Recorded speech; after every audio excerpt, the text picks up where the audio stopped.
Shalom, shalom. First and foremost, I want to get all honor and glory to Yahweh, Ba'ashem, Yahweh Shai, Ba'ashem, Rakakadash, double honors to the apostles and elders, great millstone, rule well, been a great example to the young brothers in the truth, and peace and blessings to the hopeful elect, and Lord willing is edifying. And I'm going to get a couple precepts, because, matter of fact, let me see.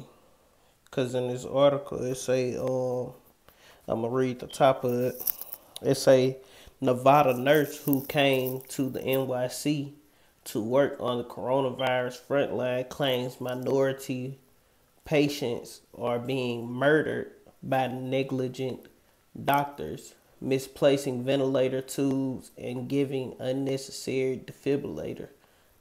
However you say that, but nobody cares. But let's play this video now. Well, let me get the precepts, and I'm going to let it play out, and I'm going to close it. This Job chapter 13. This Job chapter 13, 13 and verse 4. It say, but ye are forgers of lies. Ye are all physicians of no value, you know. Because that's what these people is, and these precepts came to my mind when I watched this earlier, and I'm just get them and let the video play. You know, and whatever come to your mind, put it at the bottom on the comment board as you watch it. You know, Lord willing to be edifying. This Isaiah chapter 31 and verse 1. It say, woe to them that go down to Egypt for help and stay on horses and trust in chariots because they are many, and horsemen because they are very strong. But they look not unto the Holy One of Israel, neither seek Yahweh. You know, so hey man, you running down to these doctors, you know, I'm just say you trusting in Esau's system. You know, you as synonymous with you running to Egypt for help, man. Trusting in Esau's witchcraft, man. That's going into his medicines and all these different things, man. His army, his military, you know, his way of life, man. You run into Egypt for help for all these things that's coming upon the earth, but you not thinking about the Lord, man. You know, you need to seek the Lord, man. Let me read the end of it again. It say, but they look not unto the Holy One of Israel, neither seek the Lord, man. So guess what, man? The Lord is going to bring judgment upon you people, man. All they that don't repent and come back to Yahweh Ba'ashem, Yahweh Shai, and call upon him when they in trouble, you know, and run down to Egypt for help, gonna be through, man. You know.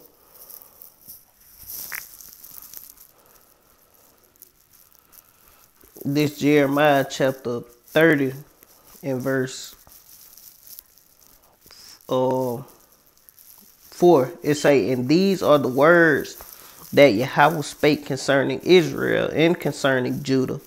For thus saith Yahweh, we have heard a voice of trembling, of fear, and not of peace. Ask ye now and see whether a man doeth travail with child. Wherefore do I see every man with his hands on his loins, as a woman in travail, and all faces are turned into paleness. Alas, for that day is great, so that none is like it. It is even the time of Jacob's trouble, but he shall be saved out of it. You know, who gonna be saved out of it? Those who go turn to Yahweh Ba'ashem, Yahweh Shai for help, man. Not Egypt, man. Not Esau, Edom, man. You know, not the gods of this world or any other idol, man. We turn to the one and only power, one and only power of heaven and earth, man. Yahweh.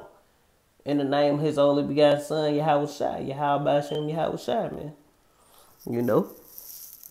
Verse 8, it say, for it shall come to pass in that day, saith the Lord of hosts, that I will break his yoke from off thy neck, and burst thy bonds, and strangers shall no more serve them selves of him. But that was pretty much it. the main point is verse 7, because that's going into something else, verse 8. But let's play this video. And if you get any precepts that come to mind, hey man, drop them on the comment board, because I read them, you know, and it edify me as well. You know, what I didn't think of, or what didn't come to my mind at the time. The Spirit didn't give me, it may give you something different, man. You know, so I'm just let this play, and I'm gonna close that. So I'm gonna get all honor and glory to Yahweh, Ba'ashem, Yahweh Shai, Ba'ashem, Rakakadash, double honors to the apostles and elders, a great millstone rule with him, and a great example to the young brothers in the truth, and peace and blessing to the hopeful elect. And if anything come, I might intervene and stop it and grab a precept, but shalom.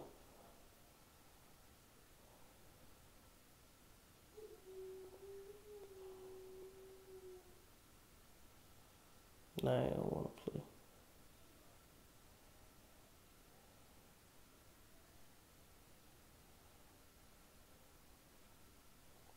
Like it. Nah, I don't want to play.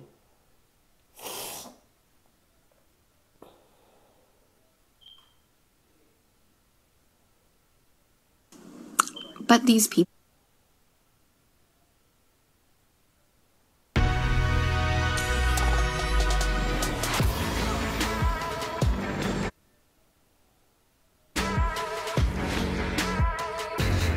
He's so with these commercials, I can't even skip it.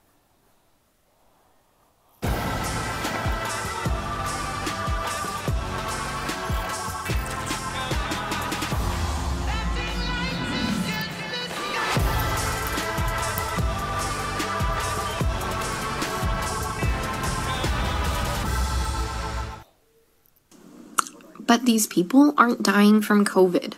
Let me give you several examples here.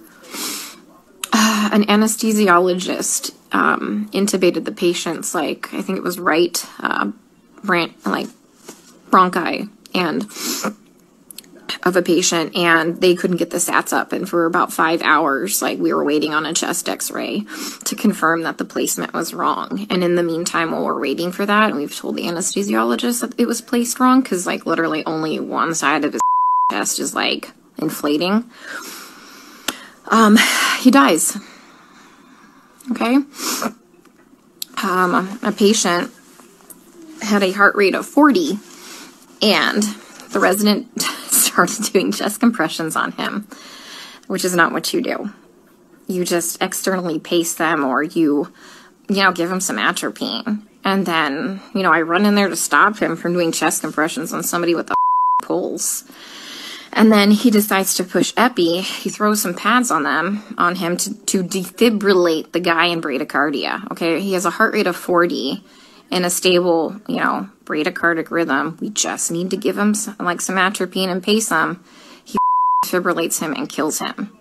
And I was literally ran out of the patient's room to get the director of nursing who was standing out there. And I'm like, can you stop him? He's going to kill that patient. He's going to kill that patient if he defibrillates him with bradycardia and a heart rate of 40. And the director of nursing just shook his head. And I turned around and he killed the dude. Okay? There was a nurse who placed an NG tube into some guy's lungs and filled his lungs with tube feeding. There was a nurse who confused a long-acting insulin with a short-acting insulin and gave 30 units of a fast-acting insulin and killed the guy.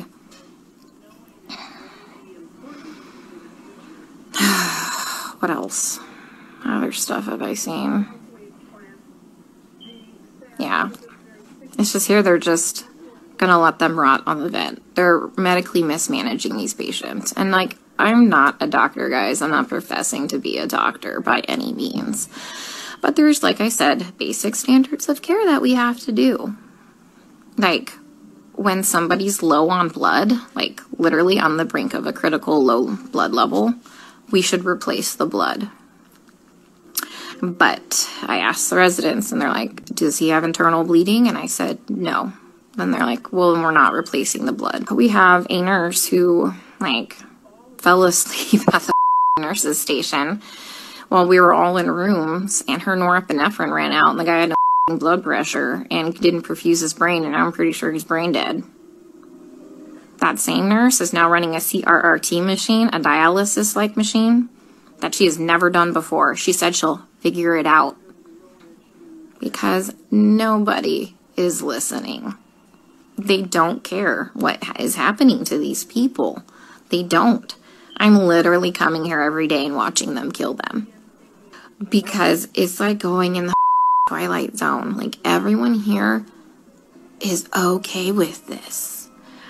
Look, the only way I can kind of put this into context for everybody is, and this is going to be kind of an extreme example, this is like really the only thing I can come up with, is like if we were in Nazi Germany and they were like taking the Jews to go put them in a gas chamber, I'm the one like there saying, hey, this is not good, this is bad, this is wrong, we should not be doing this. And then everyone tells me, hang in there, you're doing a great job, you can't save everybody, you're amazing, you're a great nurse. Guys, I know I'm a good nurse. I know I go in there and I give it 500% every day. I know I'm not being negligent. Okay, I know that. What I need is someone to help me save these people from being killed. Okay, from gross negligence and complete medical mismanagement. And no one is listening to me. Solution for me? Because I'm kind of out of ideas.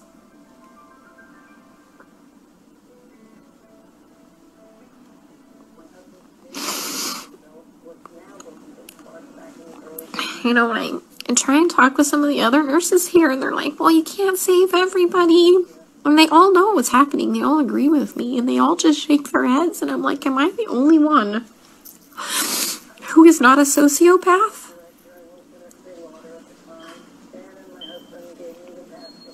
To think that this is okay?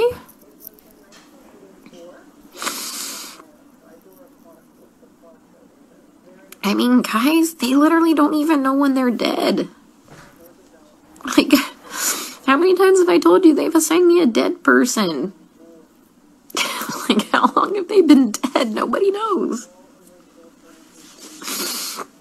And they assigned him to me. And he was already in a body bag. Like, guys, they're not dying of COVID, okay? Like, yeah, people are gonna die of COVID. Like, yeah, some people legit will end up with multi-organ failures and will legit throw the clots and kill them, like, and die, people. I know this. I'm not like some new grad, okay? That's gonna save everybody in the world, okay? I am literally telling you that they're murdering these people, and nobody will listen to me. I watched an anesthesiologist place an ET tube and rupture their esophagus, and the guy choked to death on his own blood.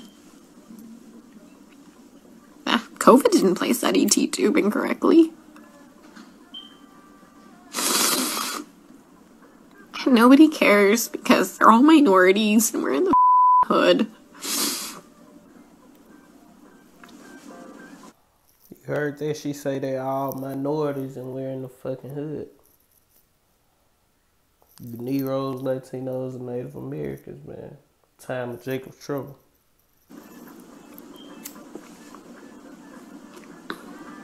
And that's just not okay.